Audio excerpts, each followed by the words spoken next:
Salut à tout le monde et bienvenue sur ma chaîne, j'espère que vous allez toutes et tous bien. Aujourd'hui on se retrouve pour le deuxième épisode de la série de vidéos qui s'appelle Parlons d'eux. Et comme vous l'avez vu dans le titre, aujourd'hui on va parler d'Abraham et de son fils Isaac. On parlera de la promesse que Dieu a faite à Abraham et comment cette promesse-là a pu se réaliser grâce à la foi d'Abraham. On verra aussi comment la promesse a pu s'accomplir grâce à Isaac ou plutôt à travers Isaac. Et comme d'habitude, la deuxième partie de la vidéo sera axée sur les leçons à retenir du chapitre concernant Abraham et son fils Isaac. Du coup, la vidéo est axée sur le livre de Genèse du chapitre 11 au chapitre, il me semble, 26. Donc, comme d'habitude, sans plus tarder, si le thème de la vidéo vous intéresse, je vous invite à regarder la suite. Premièrement, il faut savoir que j'ai déjà fait plusieurs vidéos par rapport à Abraham. Il me semble que dans la vidéo sur les noms spirituels, la vidéo sur l'élévation spirituelle, j'ai déjà fait plusieurs cas où on examinait ensemble le personnage d'Abraham. Comment il est devenu le père d'une grande nation, comment c'est à travers lui que la promesse de Dieu, toute une nation a été créée pour louer le nom de Dieu. Donc pour ceux qui ont déjà vu mes précédentes vidéos, certainement que je vais un peu me répéter dans celle-ci. Donc pour ceux qui ne savent pas, du coup, dans Genèse 11 du verset 10 au verset 32, on apprend que Abraham est l'un des fils de Terach. Et pour ceux qui ne savent pas, il s'est écoulé, il me semble, 9 générations entre Noé et le déluge et Abraham. Donc Abraham vit avec sa famille, avec son père, avec ses frères, avec son neveu Lot et avec sa femme Sarai qui était à l'époque stérile dans le pays de Ur. Et qu'ils avaient comme projet tous ensemble de partir, de quitter le pays de Ur pour aller dans un pays qui s'appelle Canaan. Dans Genèse 12 du verset 1 au verset 5, on apprend que Dieu a décidé d'appeler Abraham à le servir. Il est dit que Abraham a reçu son appel lorsque Dieu l'a appelé à quitter sa terre, à quitter sa famille pour aller dans un lieu qu'il allait lui désigner par la suite. À l'époque, Abraham était âgé de 75 ans et il avait une femme qui s'appelait Sarai, mais elle était stérile. La promesse que Dieu a faite à Abraham lorsqu'il a appelé à le servir, c'était que si il quittait sa terre, si il quittait sa famille, son père et sa mère, ses frères et ses soeurs, etc. et qu'il allait dans le pays qu'il allait lui désigner, que Dieu par la suite allait lui accorder une grande postérité et qu'il allait devenir le père d'une grande nation. Donc après avoir répondu à son appel, il y avait une famine dans le pays de Canaan et Abraham, sa femme et son neveu Lot ont décidé d'aller en Égypte. Il est dit que Abraham avait peur que les Égyptiens le tuent à cause de la beauté de sa femme Sarai, donc il a décidé de faire passer sa femme comme sa sœur. Et c'est grâce à ce mensonge-là que Abraham et sa femme Sarai ont pu trouver grâce auprès de Pharaon, parce qu'il est dit que c'est grâce à la beauté de Sarai que Pharaon traitait bien Abraham et qu'il a aidé à s'enrichir davantage dans le pays d'Égypte. Malheureusement, il est indiqué au verset 17, l'Éternel décida de frapper Pharaon et sa maison de grandes plaies au sujet de Sarai. Donc on ne sait pas vraiment ce qui s'est passé entre Sarai et Pharaon, mais on se doute que Pharaon a certainement tenté quelque chose d'inapproprié et à cause du comportement de Pharaon envers Sarai, il est dit que Dieu a décidé de le châtier.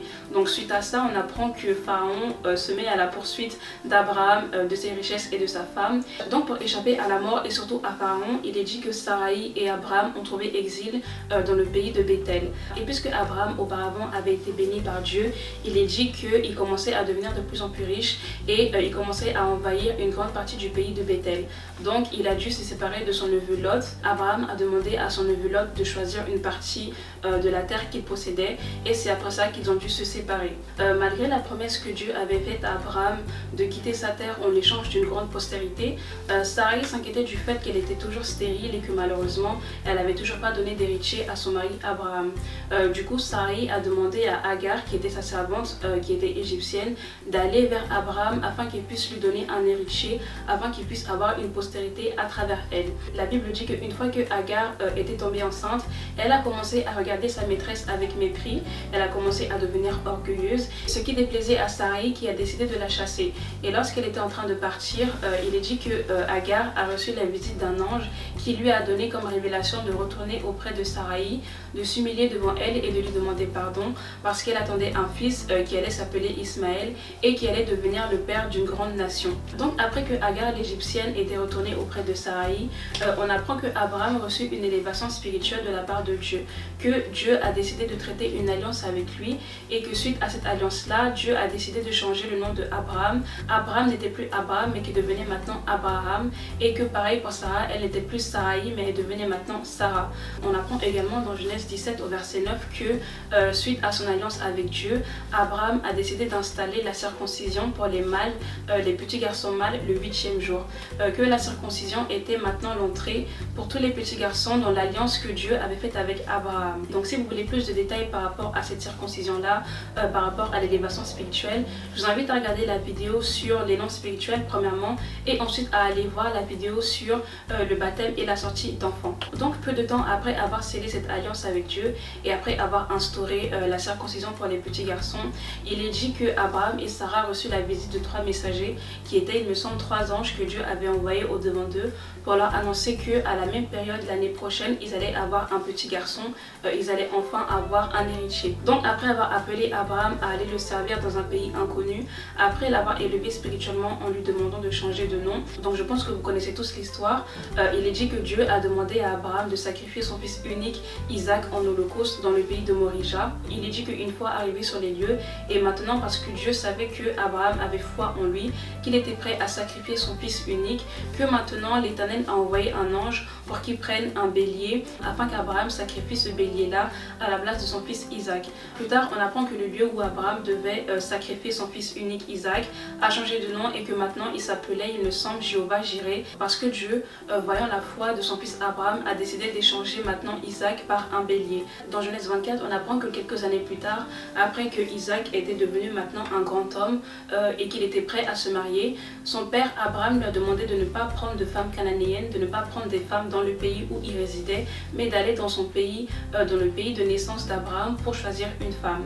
De là, on apprend que Abraham a envoyé un serviteur pour qu'il aille chercher une femme à Isaac et que ce serviteur en question avait demandé à Dieu un signe, une confirmation que la fille qui était faite pour Isaac, la fille qui était préparée et destinée à Isaac, puisse le rencontrer. Et dans Genèse 24, précisément du verset 12 au verset 21 à peu près, on apprend comment s'est réalisé le signe, la confirmation que c'était bien Rebecca qui avait été destinée par Dieu à Isaac. Et pour ne pas trop rentrer dans les détails, on apprend plus tard que Isaac et Rebecca se sont mariés. Et enfin pour finir, on apprend dans Genèse 25 que Abraham s'est éteint à l'âge de 175 ans et que comme Sarai, sa belle-mère, on apprend que Rebecca aussi était stérile et qu'elle avait du mal à enfanter et donner une postérité à son mari Isaac, mais que par la grâce de Dieu, elle a pu donner naissance à des jumeaux.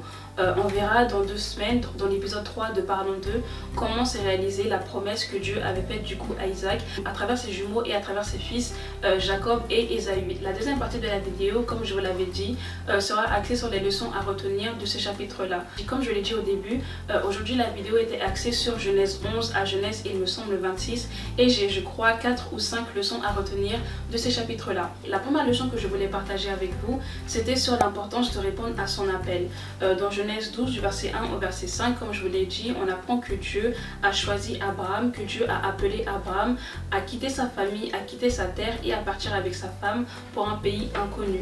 C'est Abraham que Dieu a choisi pour cette mission-là et c'est lui seul que Dieu a choisi pour faire de lui le père d'une grande nation. Je définirais l'appel comme le début de son ministère, le début de la mission pour laquelle Dieu nous a créés et un peu comme le seul moyen d'accéder au royaume des cieux. C'est à travers l'appel que Dieu nous envoie, le fait d'y répondre, le fait de faire preuve de foi aussi par rapport aux différentes épreuves qui seront devant nous, qu'on aura peut-être la chance, la grâce d'accéder au royaume des cieux. Ça c'est quelque chose que je dis souvent sur ma chaîne, mais selon moi Dieu a créé tout un chacun avec un plan spécial.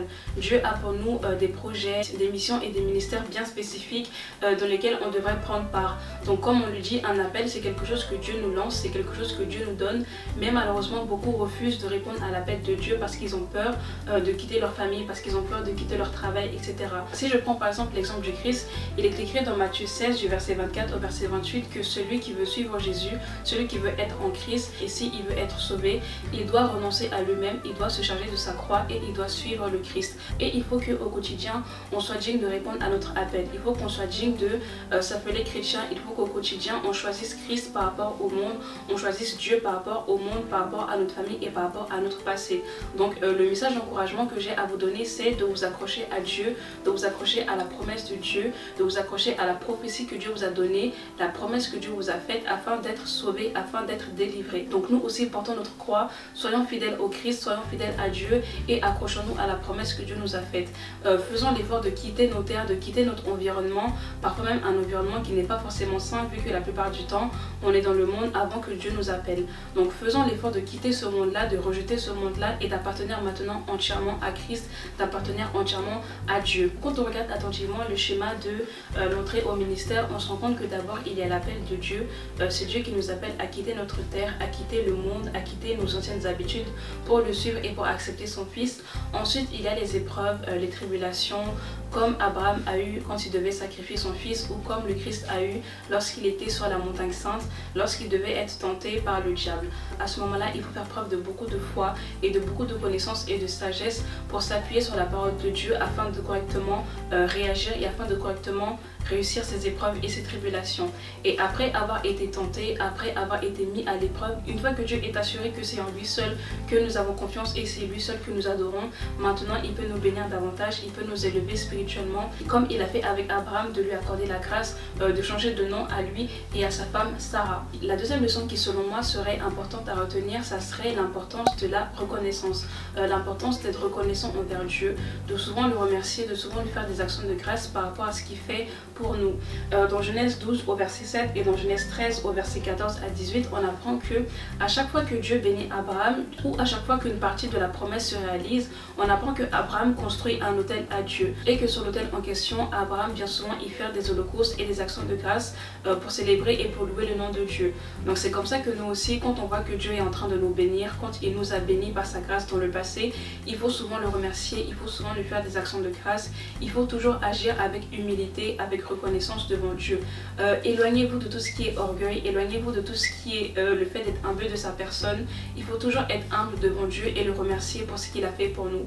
Ne jamais penser que ce qu'on accomplit c'est par notre propre force, c'est par nos propres mains, mais toujours reconnaître que c'est grâce à Dieu, que c'est grâce à la miséricorde de Dieu, que c'est grâce à l'amour de Dieu que on est béni au quotidien. Je pense que si Abraham était devenu ingrat, s'il était devenu orgueilleux par rapport à la promesse de Dieu et surtout par rapport aux différentes richesses que Dieu lui accordait, que malheureusement la promesse n'aurait pas pu s'accomplir. Si on prenait par exemple l'exemple du roi Nebuchadnezzar ou l'exemple de Saül, on voit que malheureusement beaucoup de serviteurs que Dieu avait élevés auparavant sont tombés à cause de l'orgueil et ont chuté et n'ont pas pu accomplir la promesse de Dieu. Dieu s'est détourné d'eux et s'est détourné de leur maison, de leur postérité à cause de cet esprit d'orgueil là qui malheureusement les a animés. Donc vous aussi, si vous ne voulez pas que la promesse de Dieu s'annule, si vous ne voulez pas que Dieu se repente de vous avoir créé et d'avoir mis une mission spéciale au devant de vous, faites toujours preuve d'humilité, de sagesse et de reconnaissance au devant de lui. La troisième leçon que je voulais partager avec vous, c'était au niveau des schémas générationnels. Ces schémas-là qui se réalisent de génération en génération, parfois positifs, mais aussi la plupart du temps, ils sont généralement négatifs. Dans Genèse 12, du verset 9 au verset 20, on apprend que après la famine dans le pays de Canaan, Sarah et Abraham sont descendus en Égypte. Abraham a fait passer Sarah pour sa sœur pour ne pas qu'elle soit tuée, vu qu'elle était très belle et qu'elle était désirée par les Égyptiens.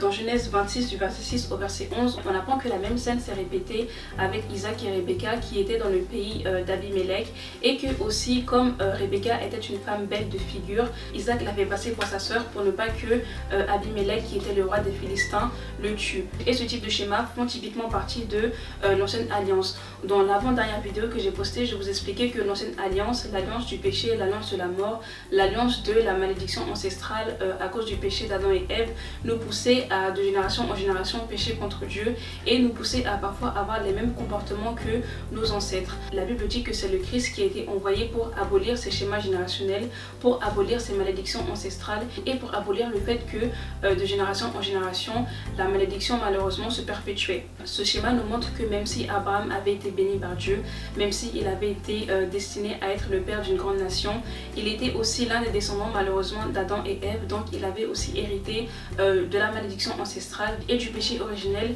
ce qui l'a probablement poussé à mentir à Pharaon et à ses armées et qui a surtout poussé Isaac à malheureusement avoir le même comportement que son père. Dans Jérémie 31 du verset 29 à 30, il est écrit: en ces jours-là, on ne dira plus, les pères ont mangé des raisins verts et les dents des enfants ont été agacées, mais chacun mourra par sa propre iniquité. Tout homme mangera des raisins verts, ses dents se seront agacées.